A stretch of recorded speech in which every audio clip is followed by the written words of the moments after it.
I never anticipated that sharing my life with my new husband Richard and his son Logan would bring such depth and complexity, going beyond the straightforward merging of our lives. Choosing to share my life with Richard has been one of the most fulfilling decisions I've ever made, even though it came with unforeseen changes. Having just turned 21, Logan found himself at a pivotal moment, contemplating his next steps after completing his studies. When Richard departed for work, it often meant I found myself alone with my son. Between us, everything felt so easy, almost too easy. Initially, our relationship was quite distant. We kept a respectful distance, not entirely knowing how to navigate the new dynamics. But as time passed, we found a way to connect and understand each other better. Logan was thoughtful, displaying a level of maturity that surpassed his years. He made it easy to talk to him, to confide in him. At first, I perceived his kindness and courtesy as mere gestures, signs of a well-raised young man trying to accommodate change. But as time went on, fleeting yet meaningful moments arose, small exchanges, lingering glances, moments of unspoken connection, that made me wonder if there was something deeper, something neither of us dared to name. That morning, everything came to a head. I found myself at home, looking forward to a peaceful day while Richard was away. I was in the bathroom, finishing my morning routine. The sound of the shower filled the room, steam gently rising and settling on the mirror. I sat in quiet contemplation, replaying the conversation Logan and I had shared the previous night. It had been surprisingly peaceful, filled with talk about the future, his dreams, his doubts. Yet, even in his confident tone, I sensed uncertainty in his eyes. That image stayed with me. As I stood before the mirror drying my hair, I heard a sound at the bathroom door. Logan's voice came gently from the other side. "Are you present?" It caught me off guard. Logan often skipped the formality of knocking, particularly during those quiet early hours of the morning. After a moment, I responded, "Absolutely, Logan. I'm right here for you." A silence. Then, softly, "I'm sorry to interrupt, but I need to grab something from the bathroom. Would you mind coming in for a moment?" There was hesitation in his voice, a tinge of something more. The steam still lingered around me as I wrapped a towel around myself, wet hair cascading down. I replied calmly, "Please come in." The door creaked open gently. Logan knocked softly, stepping inside. "I wanted to talk about something important," he said, eyes flicking away. He was in sports pants, his hair tousled from sleep. He quickly busied himself at the closet, searching for something, yet I noticed how his gaze kept returning to me. "Are you preparing for something special?" he asked after a pause. "Not yet," I replied, trying to keep my voice steady. "Just beginning my day." Resting his shoulders against the bed frame, he looked at me and spoke quietly, "I feel uncertain. There's a noticeable shift in you." I was taken aback. "Have I changed?" He paused, then nodded slowly. "There's something I can't describe. Something's different." I wrapped the towel tighter around me, my eyes locked on his. "What kind of difference?" Logan licked his lips, eyes darting briefly to mine. "I don't know how to explain it. I just feel it." The silence that followed was heavy. He was Richard's son. These emotions, this tension, felt wrong. Before I could respond, Logan stepped closer, shortening the distance between us. His expression was calm, yet filled with a storm he kept hidden. "I apologize if this sounds unusual," he said gently, "but recently, I've been going through something I don't understand." My breath caught in my throat. I was about to speak when he brushed his hand softly against mine. It was tender, deliberate. My heart raced. "I know it's not right," Logan whispered, his voice trembling. "But I can't control my feelings." Words escaped me. A whirlwind swirled in my chest. Uncertainty, fear, confusion. "I need to go," I whispered, backing away, cheeks burning. Logan stepped back, his sorrow plain. "I'm sorry." I barely managed to reply before I left the room in haste, closing my bedroom door behind me, my hands shaking. I stared at the ceiling, trying to slow my breath. What had just happened? Nothing had happened, technically. And yet, everything had changed. That day, I tried to carry on normally. I cleaned, I shopped, I distracted myself. But Logan's voice echoed in my mind, his gaze etched in my memory. This wasn't what I had signed up for. I married Richard. Logan became my stepson. Everything should have been clear-cut. But at some point, something shifted. As night fell, the house was quiet. Richard wouldn't return until the following week. I poured myself a glass of wine, settling on the sofa, trying to forget. But forgetting was impossible. Then, the door creaked open. My heart jumped. Logan stepped inside, eyes unreadable. He greeted me softly, "Hey." "Hey," I replied, my voice trembling. We sat in silence, the tension crackling between us. He finally broke it. "I didn't think you'd want to see me today." "I didn't expect to either," I said truthfully. We sat on opposite sides of the room, unable to meet each other's eyes for long. Yet, I felt the pull. "You've changed," I finally said. "So have you," he replied. "It's hard for me to act like nothing's happening." I nodded, unsure of what to say. "I keep thinking about this," he added, "even though I know I shouldn't."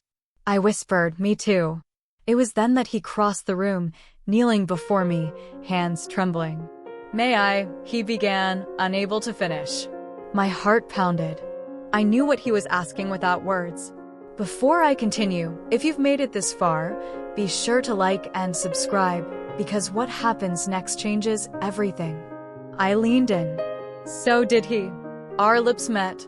It was soft, full of doubt and longing and unspoken questions. When we pulled away, our foreheads pressed together, breath mingling, I realized. There was no going back. We sat there, the weight of what had just happened settling around us like dust. "What should we do now?" he whispered. I shook my head. "I don't know. But we'll figure it out," he asked. "Yes," I breathed. "Together." In the days that followed, the rhythm of the house took on a new cadence, calm on the surface, yet simmering with something hidden, something unspeakable. The air felt thicker, every glance exchanged between Logan and me charged with memories of what we had done, what we hadn't yet said. Richard was still away. His absence allowed us to drift in this suspended space, untethered from the consequences that loomed just beyond the edge of our awareness. Logan and I didn't speak of the kiss again immediately. Instead, we existed in quiet understanding, almost afraid to give it words, as if that would solidify it too much. But the tension didn't fade, it evolved, pressing in closer each time we crossed paths. One evening, just as the sun was dipping below the horizon and the garden bathed in gold, we sat side by side on the back patio. The same quiet had returned, heavy with thought. "I've been thinking," Logan began, voice soft, eyes locked on the treetops, "about what this really means." I said nothing. My hands were folded in my lap, heart thudding in my chest. "I know it changes everything," he continued, "but it doesn't feel wrong. It feels real." His words stirred something in me. I turned to him slowly. "It is real," I admitted, "but that doesn't make it simple." He nodded. "No, it doesn't. But I've never felt anything like this before. It's not infatuation. It's not confusion.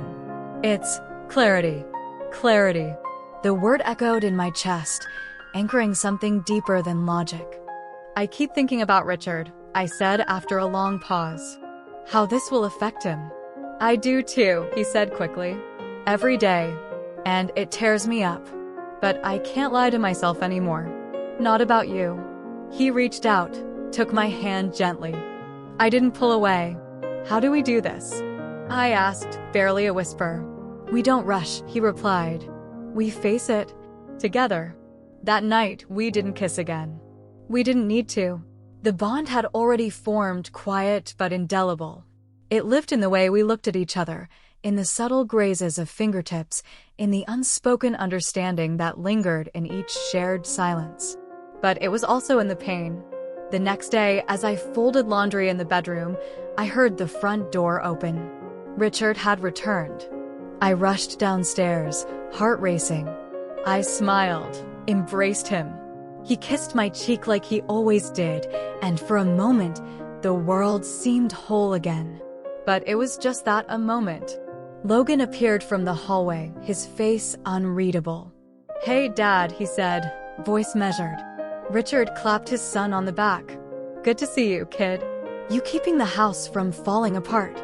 Logan nodded. I never anticipated that sharing my life with my new husband Richard, and his son Logan, would bring such depth and complexity, going beyond the straightforward merging of our lives from the outside. Choosing to share my life with Richard has been one of the most fulfilling decisions I've ever made. Richard suggested even though it came together in the living room changes, just to reconnect. Having just turned 21, I sat on one side of the sofa. Logan sat on the other.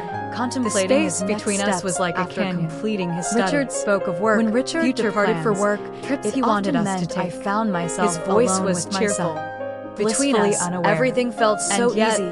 I couldn't look him in the eyes for too long. Initially, our relationship was quite distant. After he had gone to bed, we kept a respectful distance. And I found ourselves not entirely knowing how to navigate the new dynamics. I said quietly, but as time placing passed, a glass in we found a way to connect. I can't keep pretending nothing's changed. Better. He nodded. Logan was jaw-tight, displaying a level of maturity. I turned to him past his years. We have to tell him. He made it easy to talk to him, to confide in him. Soon. At first, he deserves to know his kindness and courtesy, or else this will destroy all of us. Signs of a well-raised young man curled into accommodate change. Then slowly, as time went on, then we tell him. Yet meaningful moments arose. That night, I didn't sleep. Lingering I lay beside Richard. Moments of listening to his breathing. My heart caught in the agony if there was something deeper. Something neither of us dared to name. As the sun spilled through the windows, everything came to a head. Bubbled in the kitchen. I found myself at home, prepared for another looking forward to a peaceful day while Richard was away. I looked at Logan. I was in the bathroom. He gave me a barely perceptible nod. The sound of the shower filled the room. Richard kissed my forehead and said, "We'll talk when I get back." I wanted to take that weekend trip to the coast, replaying the conversation Logan, and he was gone. I had shared the previous night. The words had stayed in my throat. It had been surprisingly Logan peaceful, and I stood in the filled with kitchen, talk about the future, his silence louder his dreams, and his doubts spoken. Yet we couldn't do it. Confident tone, I sensed uncertainty in his eyes. He replied. That image stayed with me. But we will. As I stood before the table for a long while, talking, I heard a sound not about what we had to do, but about Logan's voice came gently from the other side. I understood what that meant. Are you present? Logan it caught me off guard. Before I even realized what I was formality feeling. Of knocking. It was in the way I watched during those quiet early hours of the morning. The way you After cared. A moment, you were more than just someone married to my dad. Logan, I fought I'm right here for you. Admitted. Every moment. Then I told myself sorry it was to misplaced emotion. But I need to grab something from the bathroom. But it never went away. He reached across the table. There was hesitation in his voice. I don't know how this ends, he said. The steam but still I know where I want to be right now. As I wrapped a towel around myself. I whispered. Wet hair for the next few days. I replied calmly. Please not physically. The door creaked open gently. We didn't want to escalate things without resolving the most important truth. I wanted to talk Richard still about something important. And then one morning, Logan walked into the room. He was in sports pants. His hair tousled from serious. He quickly wrote him a letter at the closet, my searching for something. You did. I noticed how his gaze kept returning. I don't think I can say it out loud. Are you preparing for something special? He deserves honesty. He asked after a pause. Even if it breaks everything. Not yet. I replied, took the letter trying to keep my voice steady. My fingers trembling. Just beginning my day. That evening, resting his shoulders against the bed frame, we left it on his desk. He looked at me and spoke quietly, waiting. I feel uncertain. We didn't sleep that night. There's a noticeable shift in you. We sat together in the garden. I was taken aback. Under the stars, have I changed to the wind? He paused. What do you think he'll say? Then nodded slowly. Logan asked. There's something. I don't know. I replied. But no matter different. We told the truth. I wrapped the towel tighter around me. The next morning, my eyes locked on was silent. What kind of difference hadn't come to the bedroom? Logan licked his lips. I found him in his office. Briefly to the letter open on the desk. His don't know how to explain it. He didn't look at me when he spoke. The silence that followed was heavy. I always trusted both of you, he said. He was Richard's son. You were the two people I believed would never betray me. Felt wrong. Richard. Before I could respond, he raised a hand. Logan stepped closer. I'm not running the distance. There was no yelling. His expression was calm, just heartbreak. Filled with a storm he left that afternoon. I apologize if this sounds unusual. Said nothing more. He said gently. Logan and I stood in the doorway long. I've been going through something I don't understand. Down the street. My breath I didn't want to hurt him, I said. I was about to speak when he brushed his hand softly against mine. Yes. It was tender, but now we have to live deliberate. with it. My heart And choose raced. how we go on I from know here. it's not right. We stood Logan in whispered, silence. his voice The trembling. truth was out, but the I fallout can't had control begun. my feelings. But for the Words first time, escaped me. there was no more A hiding. whirlwind swirled We in were my standing chest. in the open, together, Uncertainty, no matter where it would lead us. confusion.